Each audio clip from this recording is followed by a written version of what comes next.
let me just paint this picture. So you tried to kill him. He survived the shooting, survived the coma, woke up, got some rehab, and then came and found your ass in Honolulu, where you moved to with his money that you stole from his house, and he murked your ass. That's what I'm saying. What happened, man? He murked your ass. Salute to him. Salute to him, man. Let's continue. What's going on, y'all? Welcome back to another episode of Raw Reacts. I got a great episode for y'all today, but I need y'all to like, comment, subscribe. We're almost at 1,000 subs. I appreciate y'all so much. I'm gonna keep my commentary to a minimum. Let's go, baby. On March 15th, 2022, at approximately 8:47 p.m., the St. Louis Metropolitan Police Department received a 911 call from Naima Hinton, reporting that her husband had been shot at their residence in the Peabody-Darst-Webby neighborhood of St. Louis, Missouri. The dispatcher noted that Hinton sounded distressed but coherent as she provided their address at 1423 South 14th Street. Officers Raymond Decker and Mariella Washington arrived at the scene within 7 minutes to find 27-year-old Jelani Drayton collapsed in the entryway of the apartment. Drayton was bleeding profusely from multiple gunshot wounds, including a critical injury to the head. He was unconscious but still breathing. Officer Washington immediately called for emergency medical services while Officer Decker secured the scene. During the initial interview at the scene, Naima Hinton, 26, told officers she had been watching a reality television program in the living room when she heard Jelani enter the apartment at approximately 8:40 p.m. According to her statement, this was immediately followed by the sound of multiple gunshots. Hinton claimed she dropped to the floor and hid behind the couch, fearful that the shooter might still be present. She stated that she waited approximately 3 to 4 minutes before emerging to find her husband wounded in the entryway. She then called 911 from her cell phone. Paramedics from the St. Louis Fire Department arrived at 9:02 p.m. and found Drayton with 6 distinct gunshot wounds, 2 to the chest, 1 to the abdomen, 2 to the left arm, and 1 to the right temple. The emergency medical team stabilized him at the scene before transporting him to Barnes Jewish Hospital, where he underwent emergency surgery. The trauma surgeon, Dr. Vivian Cho, later reported that despite the severity of his injuries, particularly the head wound, Drayton had survived the initial surgery but remained in critical condition. Detective Keyshawn Germain arrived at the scene at 9:25 p.m. and took charge of the investigation. His preliminary examination of the apartment revealed no signs of forced entry at either the front door or windows. The apartment appeared relatively orderly, with no indication of a struggle or ransacking. Before we dive deeper, let us know in the comments where you're watching from. We'd love to hear from you. And guys, I'm gonna make sure I post a link to their channel back in the bio of my video, in the bio of my channel. That way, the content creator always gets credit, guys. Let's go, guys. Don't forget to hit that subscribe button so you never miss any of our upcoming videos. Check them out, man. Detective Germain directed the forensic team to collect blood samples from the entryway, 6 9mm shell casings found within a 5-foot radius of where Drayton had fallen, and to dust for fingerprints on the door handle and surrounding surfaces. During a more extensive interview with Detective Germain, Naima Hinton reported that her husband's wallet, which typically contained between $50 to $100 in cash, was missing. She suggested this indicated a robbery but could not identify any other items that appeared to be stolen. No firearm was recovered at the scene, supporting the likelihood that the shooter had taken the weapon upon departure. The trajectory of the bullets, based on preliminary analysis by forensic technician Rafael Moreno, suggested the shooter had been standing approximately 4 feet from Drayton when firing. Damn. Officers canvassed the neighborhood, interviewing residents in adjacent apartments and nearby buildings, but no witnesses reported seeing anyone suspicious entering or leaving the building around the time of the shooting. Several neighbors confirmed hearing what they believed to be gunshots but had not looked outside, a response that officers noted was not uncommon in areas where gunfire might be heard with some regularity. That's true. Background information gathered by Detective Germain revealed that Jelani Drayton had been employed as a warehouse worker at Gateway Distribution Center for the past 9 months, earning approximately $32,000 annually. Naima Hinton worked as a part-time licensed practical nurse at Mercy Hospital, bringing in roughly $28,000 per year. The couple had been married for 1.5 years after dating for 6 months.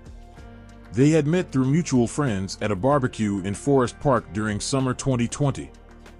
Naima disclosed to Detective Germain that they had been experiencing financial difficulties since Jelani's layoff from his previous position as a sales manager at Meridian Office Supplies in early 2022, a casualty of downsizing during the COVID-19 pandemic. His current warehouse position paid significantly less than his former salary of $58,000. This financial strain had reportedly caused tension in their marriage, though Hinton denied any serious conflicts. During the interview, Hinton also mentioned that Jelani had taken out a $250,000 life insurance policy in January 2022, at her urging, with Naima listed as the sole beneficiary. At her urging? At her urging. See, I done seen too many of these crime shows to know to not do shit like that, man. Especially y'all having financial issues after this. That should be a sign for you to run or to just not fucking take a life insurance policy out on yourself, man. For real. Because honestly, once you put a life insurance policy on yourself and you make somebody else or make a person the beneficiary and they know about it and you're going through financial issues, that could be a motivator for them to take you about this shit. For real. I'm serious, yo.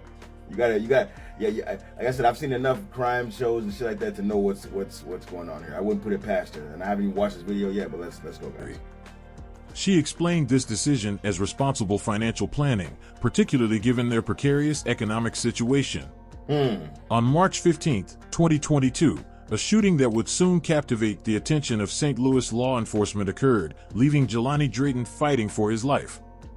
To understand the full scope of the investigation, one must first examine the relationship between Jelani and his wife, Naima Hinton Drayton.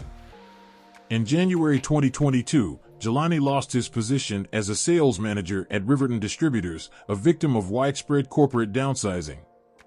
Financial records would later show that this job loss created immediate strain on the household. After losing his primary employment, Jelani, 34, took on a series of temporary positions before eventually securing more stable work at the Eastern Gateway Distribution Center, though at significantly reduced pay compared to his previous salary.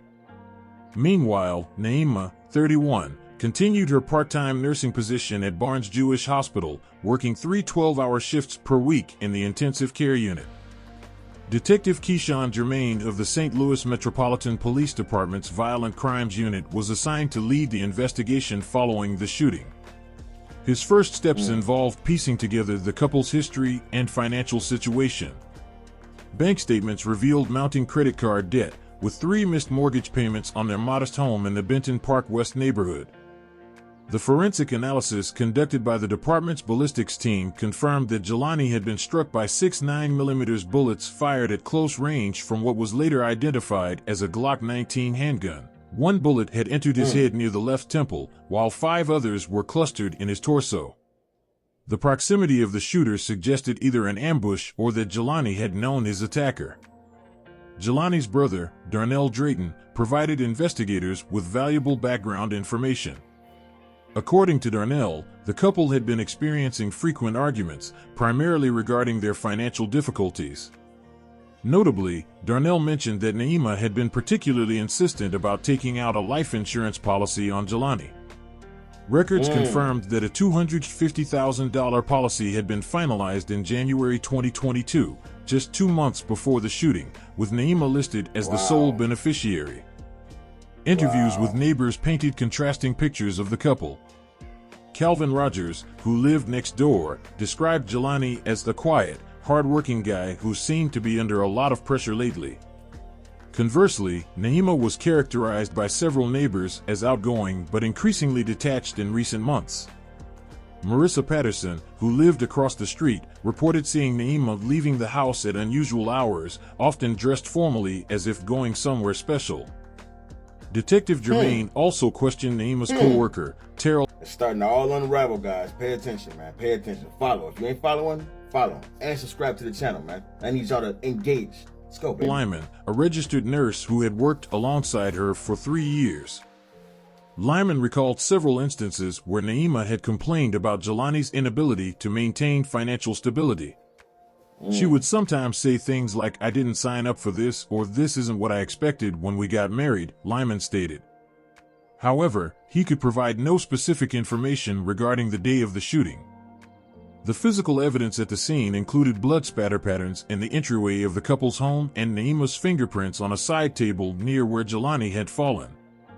When questioned about these prints, Naima explained that she regularly used that table to place her keys and purse when entering the home, an explanation that aligned with typical household patterns.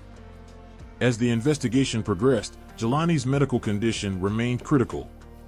He had been placed in a medically induced coma at Mercy Hospital, St. Louis, with doctors unable to provide a definitive prognosis.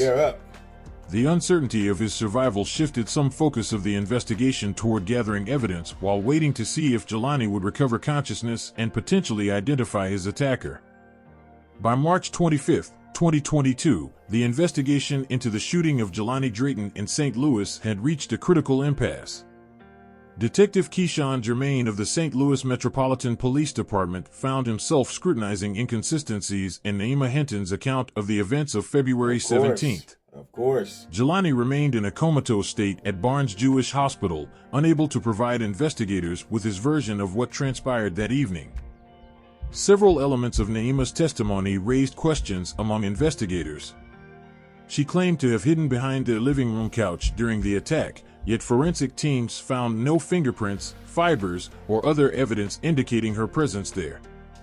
Additionally, officers who interviewed Naima in the hours following the shooting noted her unusually composed demeanor, which contrasted sharply with the expected psychological response to witnessing a violent attack on a partner.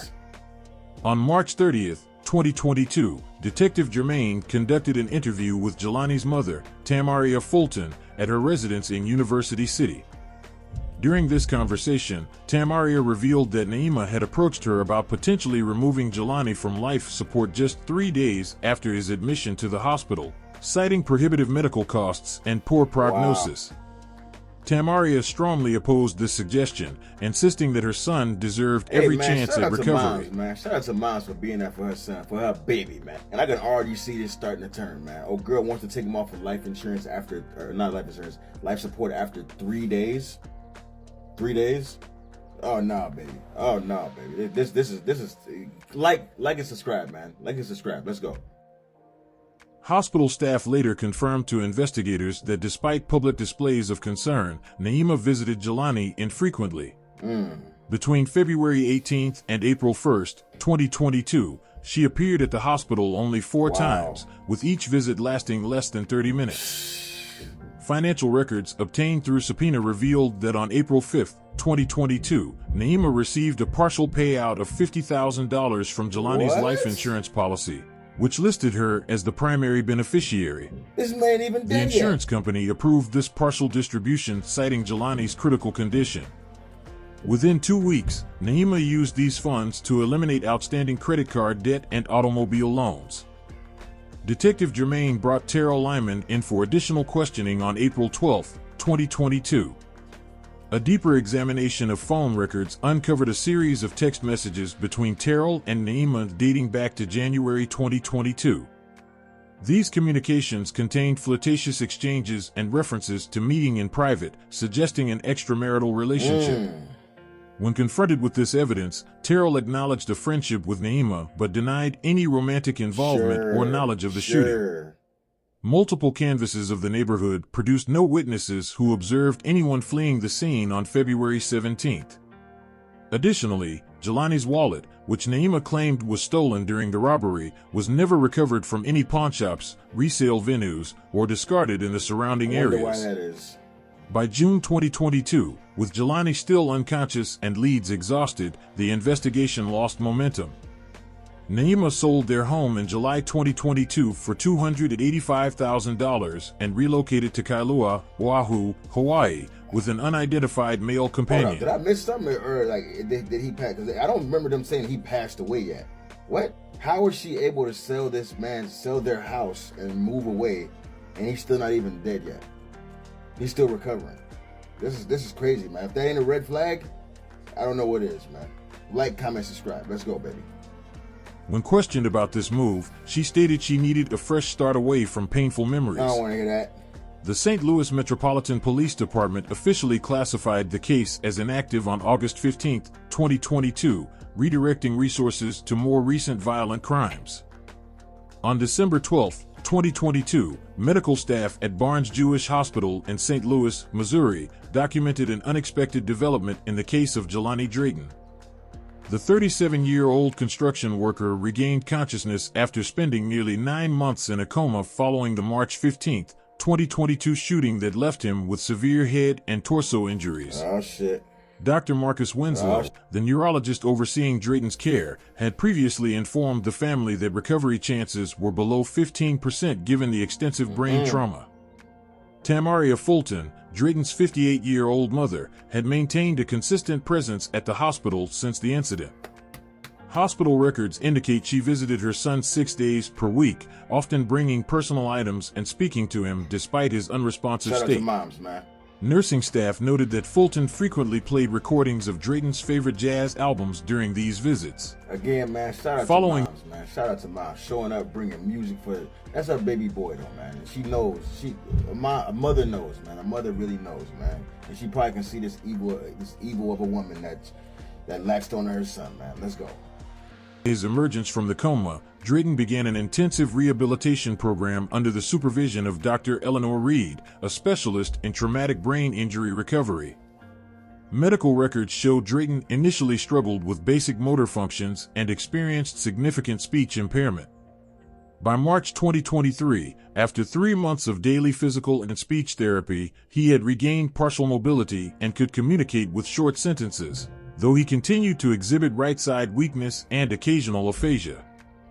During this recorded interview, Drayton, still visibly weakened and using a walker, provided his first account of the shooting. He stated that his wife, Naima Hinton, 34, was the person who shot him as he entered their home on Page Avenue after returning from his night shift. Drayton described hearing Hinton call his name before seeing her holding a handgun. Wow. According to his statement, the first bullet struck his head, followed by 5 more shots to his torso as he collapsed to the floor. I remember her standing over me, Drayton told Detective Germain in the interview transcript. She watched me bleed for maybe 10 minutes before calling 911. Wow. So there's a reason why she wanted him taken off a life support after 3 days. There's a reason. There's a reason why she sold that house, why she moved away to Hawaii. They were living in, they say Ohio? Something like that. I'm sorry, guys. She wanted that man dead. She wanted that life insurance money. That's what the hell is going on here, man. When questioned about why he hadn't shared this information with authorities earlier, Drayton explained that he feared no one would believe him given his wife's respected position as a procurement specialist at Mercy Hospital.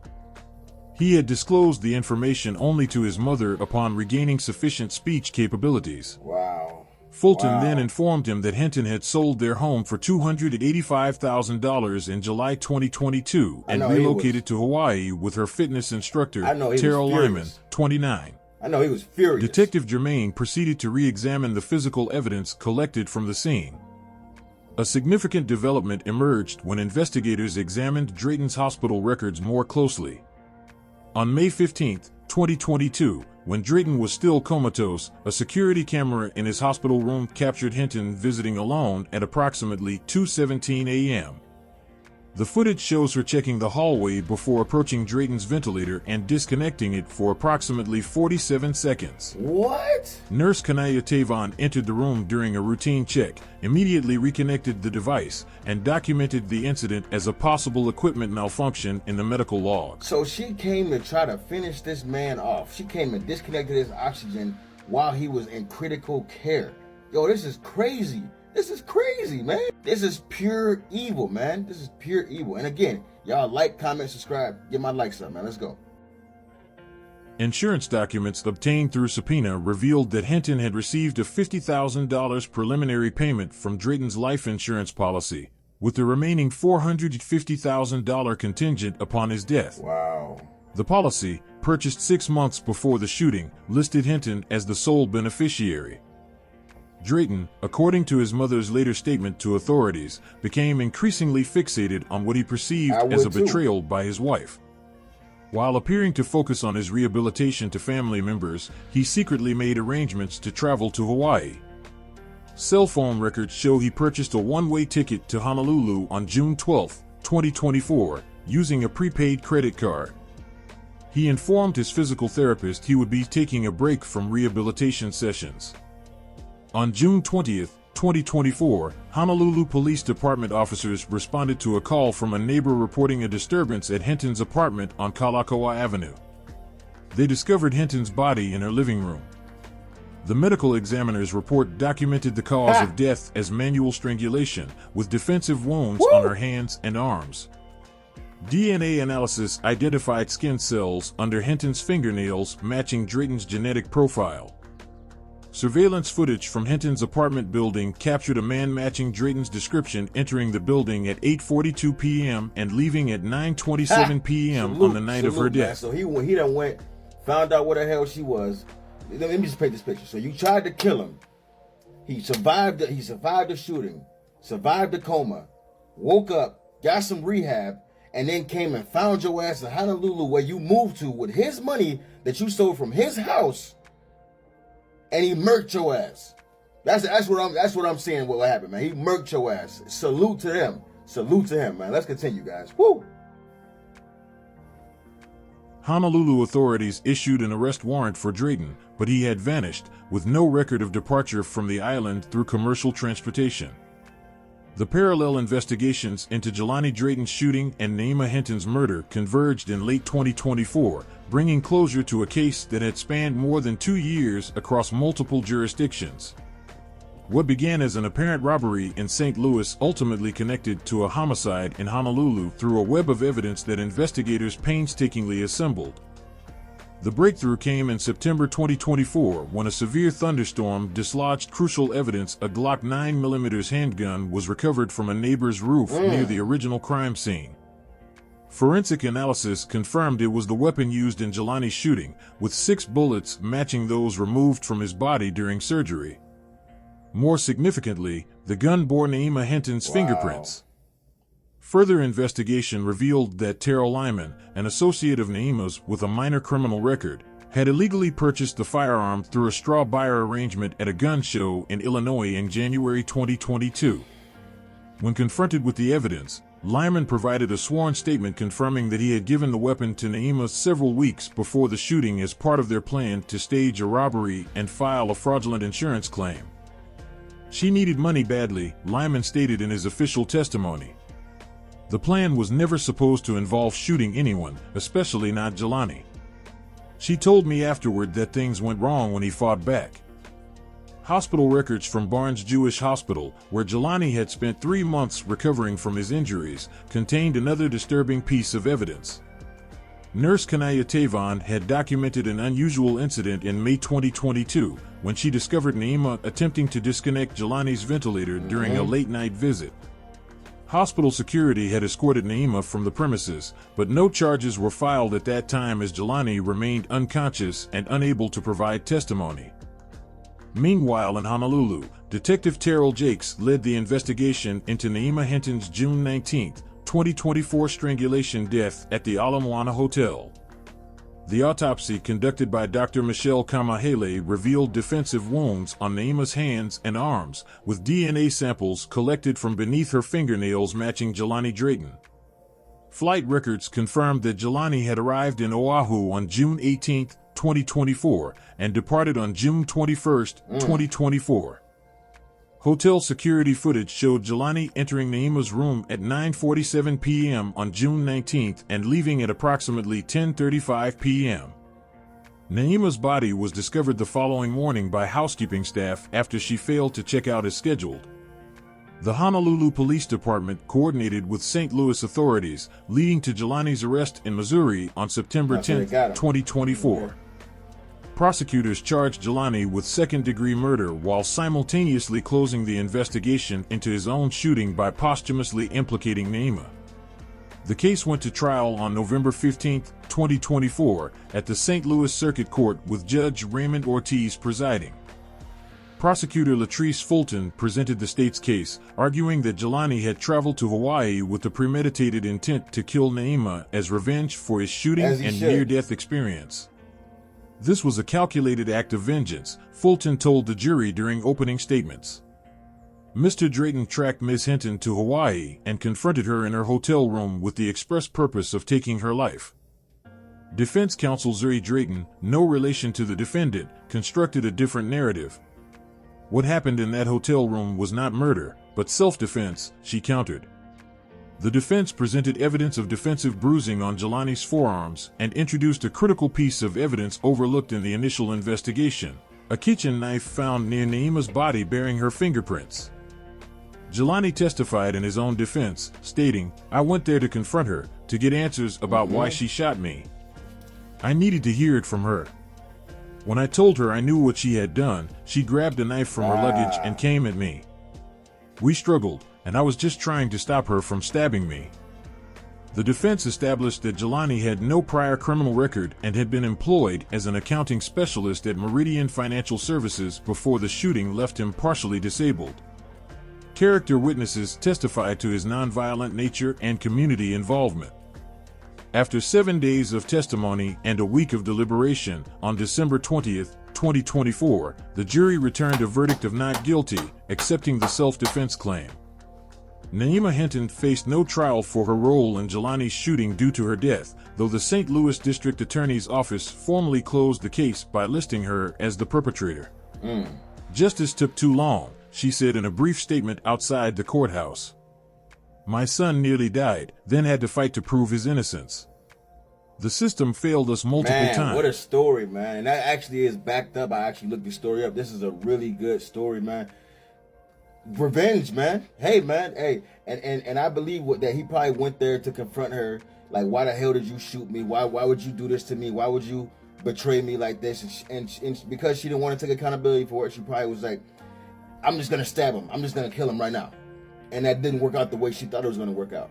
I'm just glad that he was able to find her and confront her about this shit, because that was some conniving, slimy shit. And then you moved there with a lover?